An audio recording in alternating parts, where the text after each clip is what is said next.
Hi. In the Watchtower publication, Bearing Thorough Witness, the chapter 2 is entitled, "You Will Be Witnesses of Me," in quotes. And it's a quote from Acts 1, verse 8. I have done material on this, so I will link a video that's directly on this text. But the question we should ask is, who is you and who is me in that text? So you can read Acts 1 to see who you is and who me is. Who's speaking? That would say, you will be witnesses of me.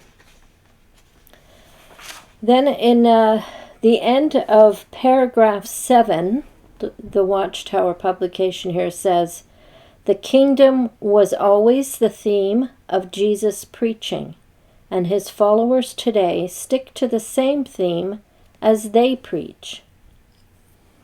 Then they reference Matthew 24:14 and Luke 4:43.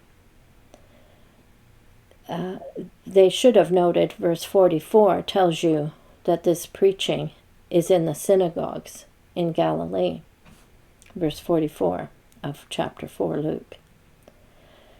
What does Jesus, though, command the disciples to preach about? Well, I think the title of this chapter tells you, because it's Jesus speaking, and he says, "You will be witnesses of me." Are Jehovah's Witnesses witnesses of Jesus? Then I'm going to read the two paragraphs after the subheading, "To the most distant part of the earth." Paragraph 8. When the apostles gathered on the Mount of Olives, they had their last meeting with Jesus on earth. Eagerly, they asked, "Lord, are you restoring the kingdom to Israel at this time?" Acts 1, verse 6. In this one question, the apostles reveal two faulty ideas that they were entertaining. First, they assumed that God's kingdom would be restored to fleshly Israel. Second, they expected the promised kingdom to begin its rule right away at this time. How did Jesus help to adjust their thinking? Well, first of all, you've said they were entertaining a faulty idea, two faulty ideas, that God's kingdom would be restored to fleshly Israel. Where did they get that idea? Was it not the hoped-for promises of Israel, promises made by God to Israel? Are those faulty ideas? Now the timing, they ask him the question, is it now? They don't tell him it's now. They ask him, is it now? So the answer that Jesus gives them is not, no, you're all wrong. We're going to cancel that promise completely. No, if anything, he's adjusting what they're supposed to be thinking about and talking about. So he tells them that they should drop talking about times and seasons. It's not for them to know that. But also to stop talking about the kingdom. Because now he tells them what he wants them to talk about is him. Talk about him. Talk about Christ as the Messiah and the resurrection as proof of him being the Messiah.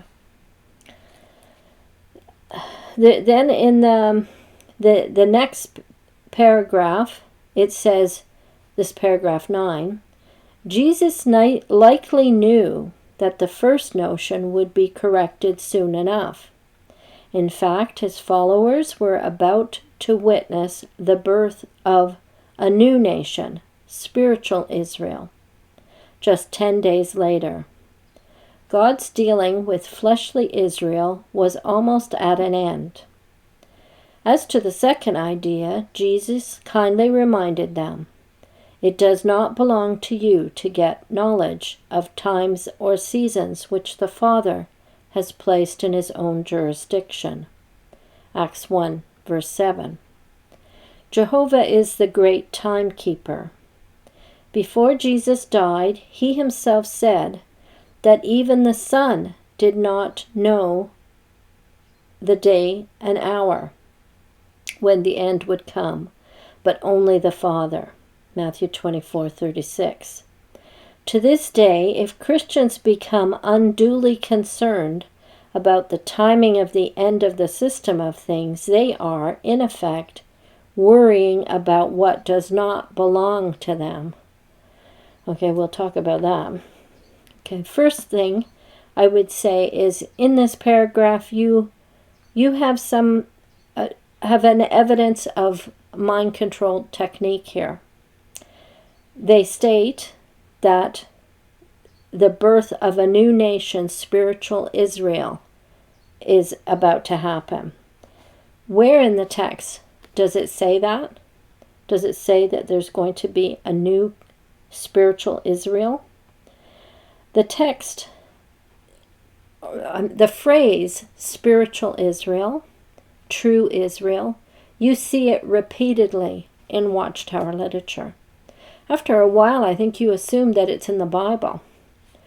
But that phrase isn't in Scripture. I can remember talking to a family member and them insisting it was there, spiritual Israel. But you try and find it. It's not there. But did you know that? Or are we so absorbed with literature by the Watchtower that we no longer know what's in Scripture and what's in the literature? But the thing that, first, if God is through with fleshly Israel, they say here that he's almost his dealings with fleshly Israel are almost at an end. If that is true, then why do the apostles, when they're preaching, continue to preach to the Jew first at their synagogues? Where does Paul go every time he enters a new city? He goes to the synagogues to preach. But the thing that really made me almost fall off my chair was that last phrase in paragraph 9. To this day, if Christians become unduly concerned about the timing of the end of this system of things, they are, in effect, worrying about what does not belong to them. How can they have the cheek to even say that? Because who is doing that? And whose whole history has been focused on the end times? The Watchtower's history from beginning to end has been preoccupied with the timing, even giving dates. So I'm going to link to a video that I did on Acts 1. When I was a JW, I did not notice Christ's explicit instructions to the apostles about their message.